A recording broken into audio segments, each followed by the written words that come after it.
What up? It's your boy, DJ Tony Tone, Blessed Kept Secret. Hot 97 Street Glory. And we got a visitor from Philly. Philly's in the building right now. Yeah. And we're going to talk past, present, and future. All right? My man, Israel. My man, Iz. Bro, what up, bro? I'm good, man. How you? Finally, we get a chance to talk. Yeah. You know, Yeah, I tell you, yeah. I got to keep my word, man. So, brother was reached out to me a while back, and schedules just didn't allow it to happen. But today it's happening. Yeah. For those who don't know who Iz is, give them the history. Well, How did it start?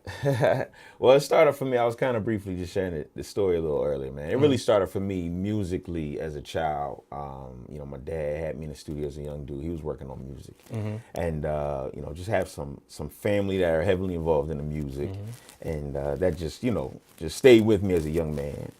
When it really became real for me, music-wise, is I was failing English my senior year of high school. Wow. So my senior year in high school, I'm failing English. It's crazy.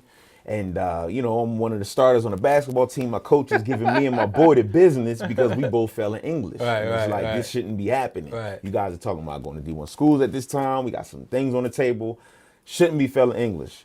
So I had to do a report on Robert Frost. I'm sorry, not Robert Frost, Robert Poe. Okay. And so he was a well-known poet and things of that nature. And so ended up doing his poem, Miles to Go Before I Sleep.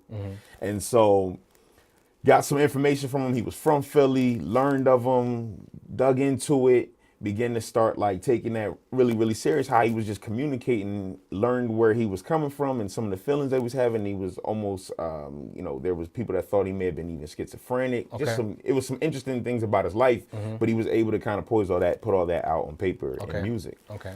Through poetry rather. Okay. And so, we're mixing all this stuff up, learning about his history, learning about everything. We decide, you know what, we just gonna do a rap, man. Let's just do a 2-page rap. We just gonna make it happen. And so next thing I know, that got you. We in front of the classroom. We put our paper down. Our teacher's looking at us like, you supposed to read your report. What you getting ready to do? We start rapping the whole project. Nice. She loved it. Nice. Took us down the hall to our principal. We did it again for them, Nice. and then we ended up doing it in front of the school. And Nice. So right then and there, I knew the power of music. Right. Not only got me out of a failing grade, but it got me to a B-. I'm sure she curved it a lot more than what it was supposed to be. Right. But I ended up getting a B- for the semester. But for me, the thing that stood out the most was the power of communicating. Right. I can communicate and use even someone else's words to communicate it. And even though the art form might not have been, or the method may not have been something that she actually was really feeling, traditional. Right. She knew the words and she art. Understood it and she appreciated the art. Right. And because of that, I was able to just, really put a whole stamp on what art could be used for and how it can be translated. And so it just turned from there to a love for putting words together. Nice. I love the challenge of being able to put words together, to be able to articulate what I was trying to say a certain way, to be able to reach people. And I wanted to be able to reach and communicate to everybody in the room, from the youngest to the eldest. Now you've been in Christian hip hop, CHH, for a minute. Yeah. You started out, right? We was talking about it a little bit off camera. Everyday Process. Yep. But you also shared with me that you was part of the cross movement camp. Talk about that just a minute. Wow. So originally from the camp, Everyday Process, myself and Mac the Doulos. And Shout out to Mac. Yeah. Shout out to my boy. And that was just ministry in and of itself. Again, we're college students. We're just finding our way through life. We're grinding. We're going hard for the Lord. And the ambassador, better known as William Branch, Juice. Right, and Virgil Bird were just very dear, close friends of my family. In fact, my dad was like their goddad, and mentor, and so I spent many weekends and summers with those dudes, even before they put an album out. Okay. When they were just called a group called How Let Your Life. Okay. Wow. Linked up with them. And during this transition, they begin to start linking up with a crew in Jersey, and that was Cleve Folk and John Wells. Okay. And you know, they were called The Gift. So these dudes all get together and they become, of course, Cross Movement. And so for me to watch not only that transition, but to see it specifically at that time, it was so much bigger than music. There were times we got together, we just did life together. We got together, we played ball. There was times, you know, Deuce would come to my school and check on me. Like, what's going on with you? You know, you doing what you're supposed to be doing. I was encouraged to study and know the word. I was encouraged to learn the scriptures, to know the God of the scriptures. Nice. And that was probably the biggest impression that Cross Movement left on me. Nice. Period. And so it's been a minute from that time to now. What has Iz been doing in between? So in between, there's been, to be honest, a wrestle with God. There was a wrestle with the Lord. And the wrestle was, do I put the mic down or do I pursue the ministry of teaching? Okay. And so I was teaching in the school districts. I'm currently still a dean in middle school in Chester Upland School District. Okay. And so after a few albums with Crossman Records and being married and those things, it was a struggle of, I have an art, I have a love for what I do. But this ain't paying the mortgage. Right. You know what I'm saying? And so the struggle got real. Where it was, but I have a career, I have a degree, and so I need to utilize that. And what I found as I began to, you know, stay in the mix, that opened up the desire to teach, the desire to preach the word. And so I became a youth pastor. And within that, they all just kind of started working together. The school really began to just feed the appetite for more music. And I'm finding myself wanting to write more the more I'm in school. But it's because now I'm able to see the audience I normally talk to. Now I'm relative. I'm hearing all the new lingo. I'm talking to them. I'm seeing all the struggles. I'm seeing what they're going through. I'm witnessing 6-year-old kids being arrested because they find dope in their book bag. And so these things are changing my life, and they're beginning to have an effect on why I'm doing music, why I'm doing ministry. And so they begin to start marrying, man. I mean, it was like everywhere I went, I found more fuel. And so really, for me, the desire in the last 3 years to just go ahead and go back to what God has called me to do, because there was, again, the motive was, I just needed to find something to support the family, and that was the wrong motive. You know what I mean? There was a love for it, and I wanted to do it, but when you're in it and you're seeing what your comrades are doing, you know, mind you, you know, my era, we were all on the same label, The Truth, Lecrae.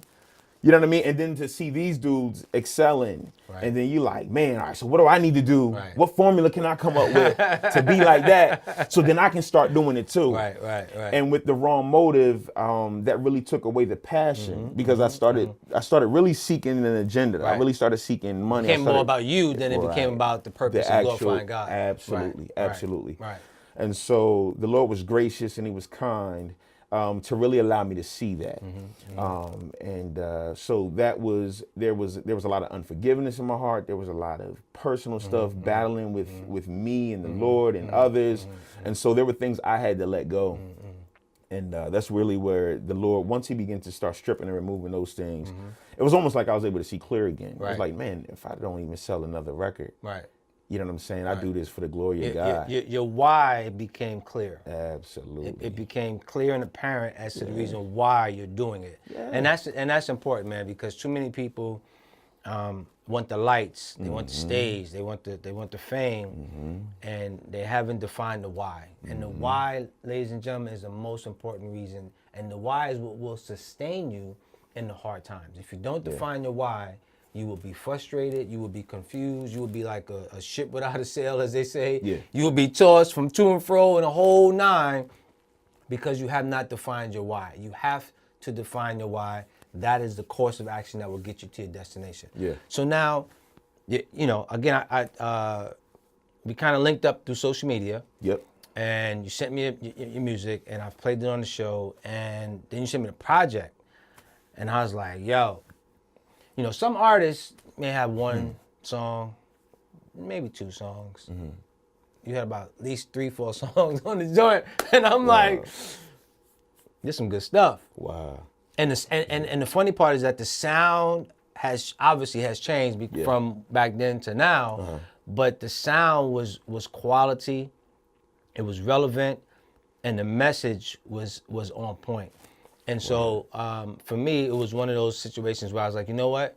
Let's talk, man. Let's talk about the project, and let's talk about where you want to see is go now that you're back in it. So let's talk about the project a little bit. Cool. So the project is No Hard Feelings. And again, I started to touch on a little bit about that, and it's from really 3 different perspectives. I harbor no hard feelings toward those that had ill intentions toward me. There was unforgiveness that I had toward people that I felt hurt me. You know, that's even the former label I was a part of, Crossmint Records as a whole. Not individually, but just there were some things there I had to personally let go.